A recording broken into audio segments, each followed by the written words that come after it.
Hello, new വീഡിയോയിലേക്ക് എല്ലാവർക്കും സ്വാഗതം. അപ്പോൾ ഇന്നത്തെ നമ്മുടെ റെസിപ്പി പോത്തിൻ്റെ കരൾ ഫ്രൈ ആക്കിയിട്ടുള്ള ഒരു റെസിപ്പിയാണ് കേട്ടോ. അപ്പോൾ നേരെ നമുക്ക് വീഡിയോയിലോട്ട് പോവാം. അപ്പോൾ ആദ്യം തന്നെ നമ്മൾ ഒരു ഇരുമ്പിൻ്റെ ചട്ടിയിലോട്ട് എണ്ണ ഒഴിച്ച് കൊടുക്കുകയാണ്. അതിനകത്തോട്ട് ചെറിയ ഉള്ളി, ഇഞ്ചി, വെളുത്തുള്ളി, പച്ചമുളക് ഇവ ആഡ് ചെയ്യാം. അതിനുശേഷം നന്നായിട്ടൊന്ന് മിക്സ് ചെയ്യാം. അതിനുശേഷം വലിയ ജീരകം ആഡ് ചെയ്യാം.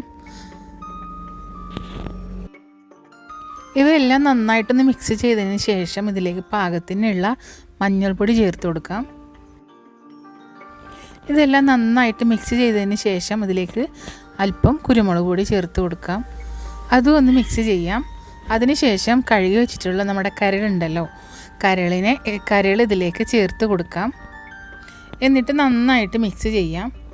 ഇത്തിരി വെള്ളം ഒഴിച്ച് മൂടി വെച്ചിട്ട് നമ്മൾ വേവിച്ചെടുക്കുന്നത്. അതിന് മുമ്പായിട്ട് കുറച്ച് ഉപ്പ്, അതായത് പാകത്തിനുള്ള ഉപ്പും കൂടെ ചേർത്ത് കൊടുക്കാം. ഇനി ഇവയെല്ലാം നന്നായിട്ട് ഒന്ന് മിക്സ് ചെയ്ത് കൊടുക്കാം. അപ്പോൾ നേരത്തെ പറഞ്ഞ പോലെ ഇത്തിരി വെള്ളം ഒഴിക്കണം. എന്നിട്ട് നമ്മൾ അടച്ചു വെച്ചിട്ടാണ് ഇത് വേവിച്ചെടുക്കുന്നത്.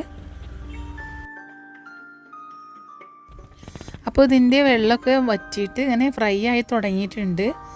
നല്ല ഡ്രൈ ഫ്രൈ ആവണമെന്നുണ്ടെങ്കിൽ കുറച്ചും കൂടി വെള്ളമൊക്കെ വറ്റണം. ഈ സമയത്ത് ഇതിലേക്ക് അല്പം മല്ലിയില അരിഞ്ഞതും കൂടെ ചേർത്ത് കൊടുക്കാം. ഇനി ഇവ നന്നായിട്ടൊന്ന് മിക്സ് ചെയ്യാം. ഇപ്പോൾ നന്നായിട്ട് ഇതെല്ലാം മസാല എല്ലാം പിടിച്ച് വറ്റി വന്നിട്ടുണ്ട്. ഇതിലേക്ക് കുറച്ച് കറിവേപ്പിലയും ഒരു തക്കാളിയുടെ പകുതിയാണ് ചേർത്ത് കൊടുത്തിട്ടുള്ളത്.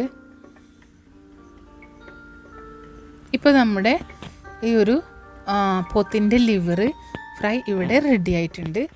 അടിപൊളി ടേസ്റ്റാണ്. വെറും കുരുമുളകിട്ട് ഉണ്ടാക്കിയിട്ടുള്ളതാണ്.